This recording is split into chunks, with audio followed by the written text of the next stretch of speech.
सी वादियाँ ये खुला आसमां. Guys, this is Valley of Flowers in Uttarakhand, India at 12,000 feet altitude, and you need to trek around 20 kilometers to reach this place. It's a beauty in the middle of the Himalayas. Thank you. तेरी लीला तो बस मैया तू ही जाने रे, मैं तो तेरा भगत हूँ मैया, मैं का जानू रे, मैं का जानू रे.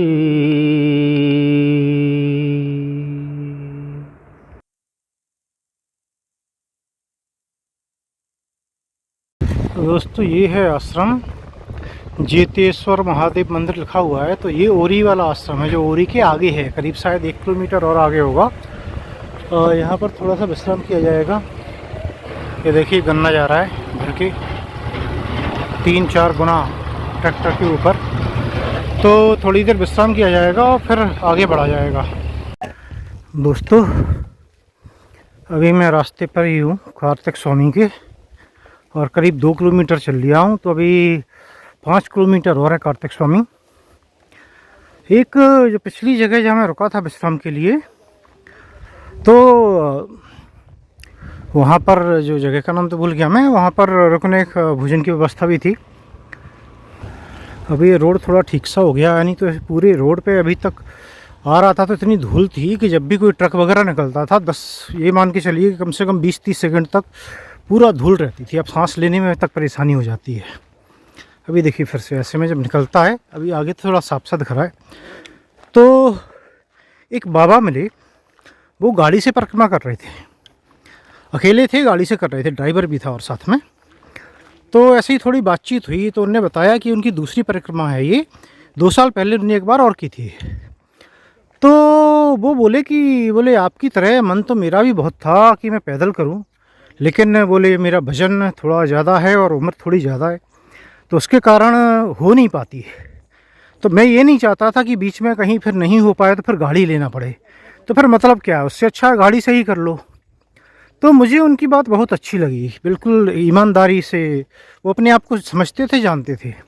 नहीं तो हो क्या रहा है, मैंने काफ़ी सारे लोग इधर देखे हैं कि वो जैसे ही किनारे का रास्ता आता है तो कहते अरे भैया ये रास्ता कब तक चलेगा, क्यों, बोले रोड आ जाएगी तो हम वो जो है गाड़ी पकड़ के आगे चले जाएंगे. तो एक बार नहीं बार बार गाड़ी पकड़ के चले जाते हैं आगे, और प्रटेंड करते हैं कि भाई पैदल यात्रा कर रहे हैं. तो पता नहीं चलता, समझ में ही नहीं आता कि झूठ वो खुद से बोलना चाह रहे हैं कि भगवान से, क्योंकि आप दोनों से झूठ तो बोल नहीं सकते. तो ऐसा होता है. तो परिक्रमा कोई भी करिए, ईमानदारी से करिए. अगर ईमानदारी से करते हैं तो बहुत अच्छा है. आप गाड़ी से करिए, आप दान करते जाइए, पैसे खर्च करिए, उसमें कोई भी बुराई नहीं है. वो भी परिक्रमा है और बहुत अच्छी परिक्रमा होती है वो भी. 20 दिन के आसपास में हो जाएगी आपकी. लेकिन अगर आप मिक्स कर रहे हैं चीज़ें और नियम मानने का एक तरीके से प्रटेंड कर रहे हैं कि आप मान रहे हैं, और लेकिन आप नहीं मान रहे हैं, तो फिर आप किससे झूठ बोल रहे हैं. तो वो ईमानदारी से तो हुई नहीं. तो पता नहीं उसका ऐसी परिक्रमा का क्या क्या बदलाव आने वाले हैं आपके जीवन में फिर ऐसे. तो यही है, जो भी कार्य करें ईमानदारी से करें, खुद से ईमानदार रहें. खुद से ईमानदार रहेंगे तो भगवान से भी ईमानदार रहेंगे. क्योंकि याद रखिए, आप उनसे और खुद से तो कुछ नहीं ही छुपा सकते, तो छुपाने की कोशिश मत कीजिए. ये रास्ता है. तो दोस्तों ये देखिए, ये साइन बोर्ड लगा हुआ है. तो कांद्रोज जो है 4 किलोमीटर यहाँ से लिखा है इस साइड को, और कांद्रोज के पहले है कार्तिक स्वामी मंदिर, और शायद वहाँ कोई आश्रम भी. तो संभवतः ये करीब 3.5 किलोमीटर के आसपास होना चाहिए यहाँ से. अब मैं आगे थोड़ा सा जाके जैसे ही कोई जगह मिलती है तो मैं थोड़ा विश्राम करूँगा, 10 मिनट, और फिर आगे बढ़ा जाएगा.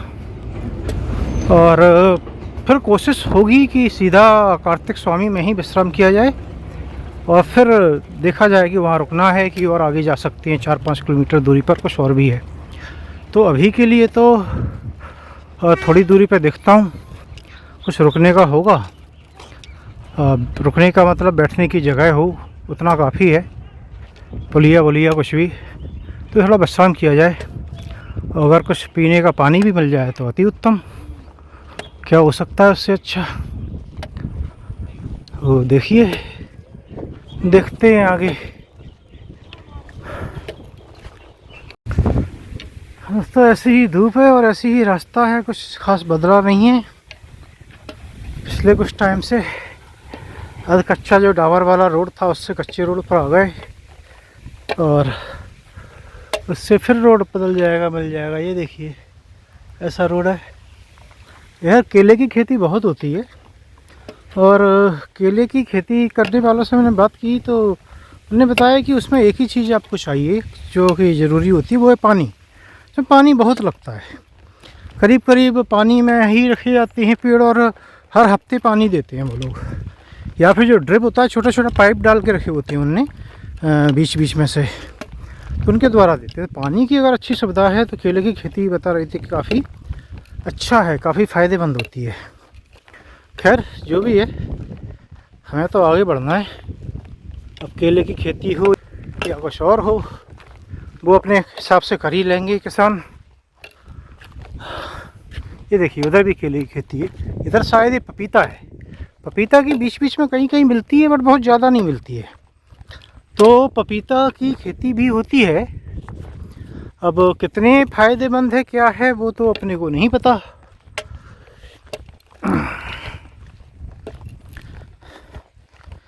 सब्जियों की खेती भी बीच में मिली है कुछ करने वाले। तो सब्जियों की खेती भी जो लोग करते हैं उसमें क्या है, बहुत सारी फसल निकलती हैं एक साल में।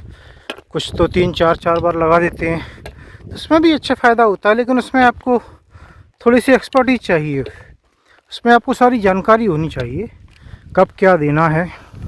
कीड़े वगैरह से बचाने के लिए भी इन्फॉर्मेशन होना चाहिए वगैरह वगैरह।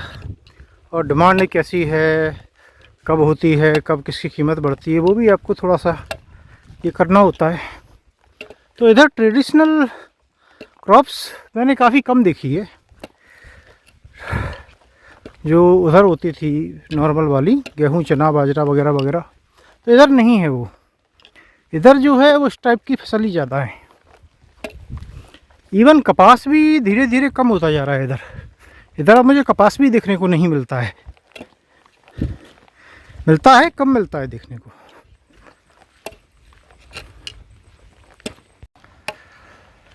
दोस्तों धूप में चलना आसान नहीं होता, बहुत बुरी हालत हो रही है।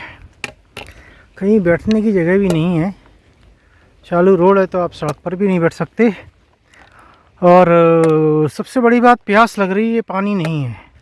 बहुत तेज़ प्यास लग रही है। जो थोड़ा बहुत पानी मेरा था ख़त्म हो चुका है, गर्म भी हो गया था वो भी ख़त्म हो गया है। अब पानी नहीं है पीने का, बहुत प्यास भी लग रही है और धूप भी है बहुत तेज़ है और चलना भी है। तो ये तो पार्सल का हिस्सा है। देखिए कब पानी मिलता है। फ़िलहाल तो पानी की तलाश है कि कहीं पीने का पानी मिल जाए। और काश बैठने की जगह भी, ये सामने पुलिया सी दिख रही है लेकिन धूप में है, वो छाँव में नहीं है। ये छाँव चाहिए बैठने के लिए। यहाँ एक आध पेड़ दिखता है तो वहाँ बैठने लायक जगह होती नहीं है। और वैसे भी पानी भी चाहिए होगा, बिना पानी के बैठना भी ठीक नहीं है अभी, और भी प्रॉब्लम आएगी। ये देखिए आगे अभी दूर तक पेड़ ही नज़र नहीं आएगा आपको, क्योंकि छाँव दे इधर है। यार अंदर जाके घास फूस में पानी मिल जाता तो मैं शायद इधर ही कहीं बैठा दिखता।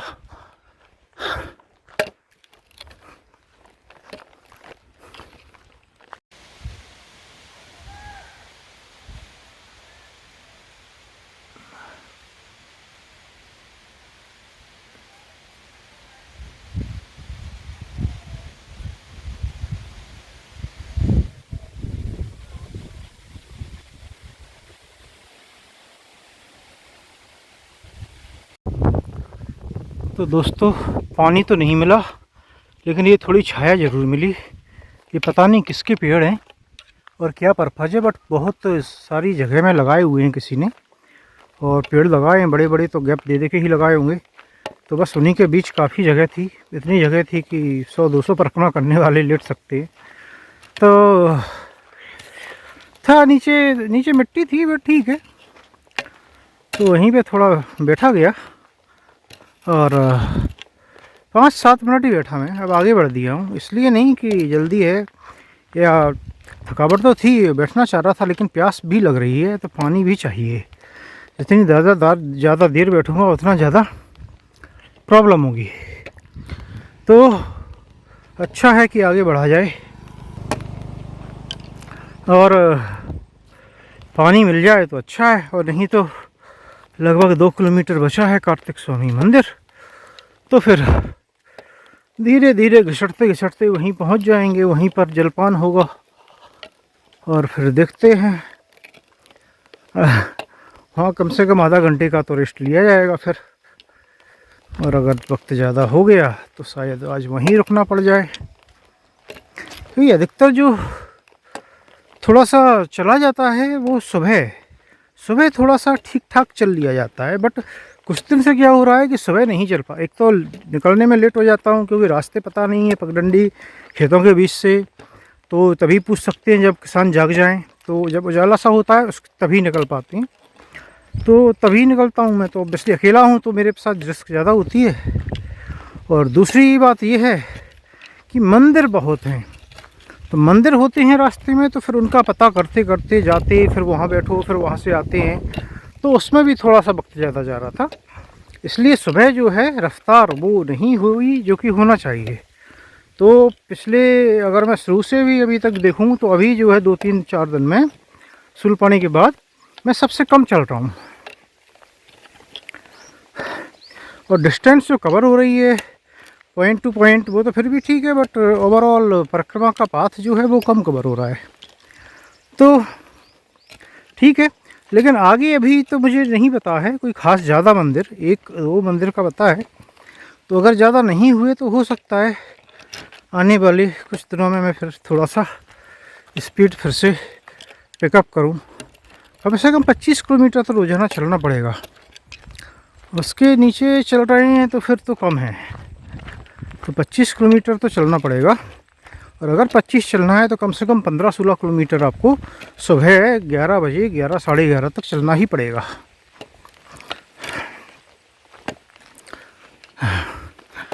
फिर एक बार भरूच के बाद जब निकलते हैं उधर से समुद्र के पार उत्तर तट पहुंचते हैं, तो उत्तर तट पर फिर शायद फिर देखा जाएगा, फिर थोड़ी सी स्पीड और बढ़ानी पड़ेगी।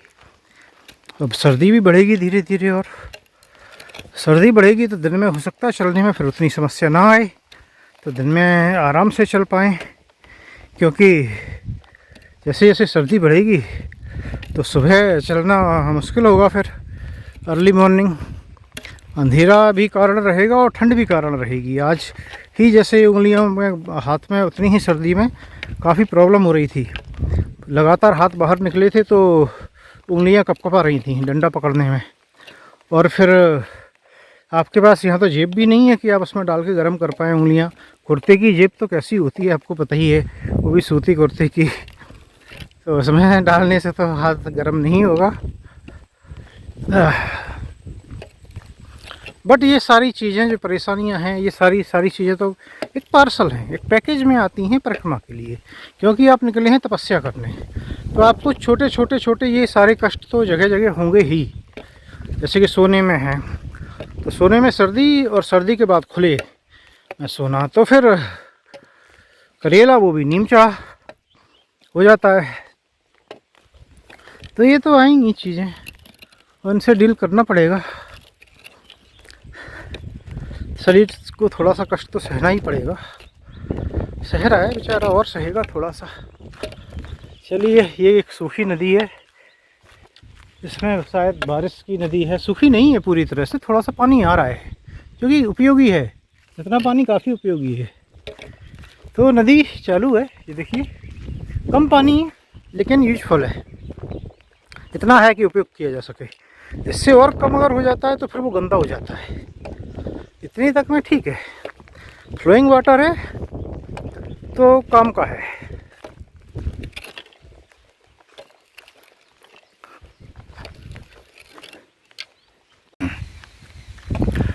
तो दोस्तों, एक ये है ये आपको सामने दिख रहा है एक शिखर, और एक ये है। तो मेरा गैस ये है कि ये शायद आश्रम हो सकता है, और ये देखने से लग रहा है कि मंदिर हो सकता है, क्योंकि कार्तिक स्वामी काफ़ी पुराना मंदिर है और कुछ बोर्ड तो होना चाहिए था वहाँ, जो कि मुझे नहीं दिखा पीछे। तो मैं जाऊँगा, जो भी है, अगर ये मंदिर हुआ तो पहले दर्शन करूँगा, फिर आश्रम जाऊँगा मालूम करके, और ये आश्रम हुआ तो भी दर्शन करके बैठूँगा सबसे पहले 5 मिनट, उसके बाद खूब सारा पानी पीऊँगा, उसके बाद 10 से 15 मिनट में हिलने वाला भी नहीं हूँ, और फिर अगर व्यवस्था दिखी नहाने धोने की तो नहाऊँगा और कपड़े धोऊँगा। उसके बाद ही कुछ सोचा जाएगा कि क्या करना है क्या नहीं करना है। और अगर ठीक ठाक लगा यहीं और टाइम हो गया, then I would like to call it a day, और रात्रि विश्राम होगा यहीं। फिर कल का कल से देखा जाएगा। हो सकता है कल मैं कोशिश करूं थोड़ा जल्दी निकलने की। चलिए अभी तो देखते हैं कहाँ है मंदिर। ये देखिए, ये लिखा है परम पूज्य श्री मुनि बापू आश्रम श्री कार्तिकेश्वर महादेव मंदिर कांदरोज। तो ये है, तो इधर को रास्ता दिखा है तो यही होगा। तो इसमें अंदर जाती हैं। इसका शिखर थोड़ा सा अलग तरीके का है, आप लोग समझ ही गए होंगे। देखिए ताजमहल नुमा चारों ओर से क्यों बनाया है पता नहीं। ऊपर का गुंबद भी थोड़ा अलग स्टाइल का है, और जो मेन गुंबद है उसके ऊपर जो है ध्वज नहीं है, ध्वज उसके बगल में इधर है, पता नहीं कुछ अलग रहता होगा शायद। और ये क्या है, ये मज़ार है क्या है पता नहीं। तो फिर अंदर कहाँ है? तो मुझे लगता है ये तो कुछ और ही माजरा है, और ये शायद मंदिर है।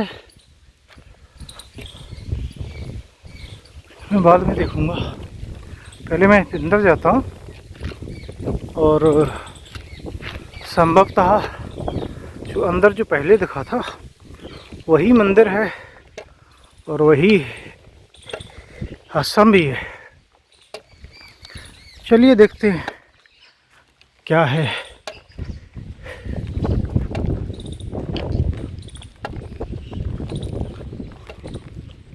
तो दोस्तों ये है आश्रम अंदर से, और ये देखिए वाटर कूलर लगा है, तो मैं ठंडा ठंडा पानी पीने वाला हूँ फिलहाल तो मन भर के। हाँ बहुत प्यास लगी है भाई, बहुत प्यास। और फिर मैं थोड़ा सा मालूम करूँगा मंदिर के बारे में।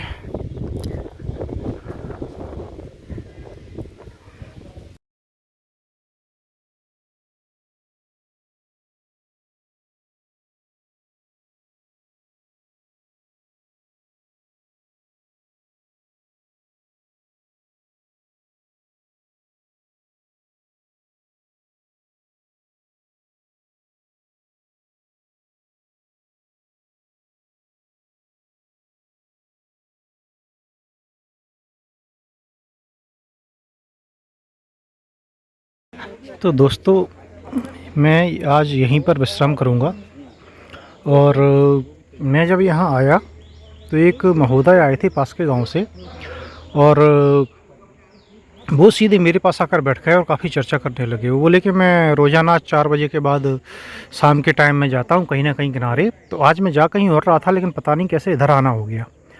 तो आप मिले तो मुझे लगता है मैया ने आपसे ही बात करने को भेजा होगा। अच्छा, मैं भी पिछले लास्ट के जो 1-2 किलोमीटर थे बहुत तेज़ भाग के आया था, और मेरा कारण क्या था तेज़ भागने का, क्योंकि मुझे प्यास लग रही थी, गर्मी बहुत थी। तो फिर मुझे लगा कि शायद हो सकता है कुछ संयोग हो। तो खैर जो भी हो, चर्चा की, ऐसा कुछ खास तो नहीं हुआ। तो चर्चा की काफ़ी देर, और फिर उसके बाद में मैंने स्नान किया।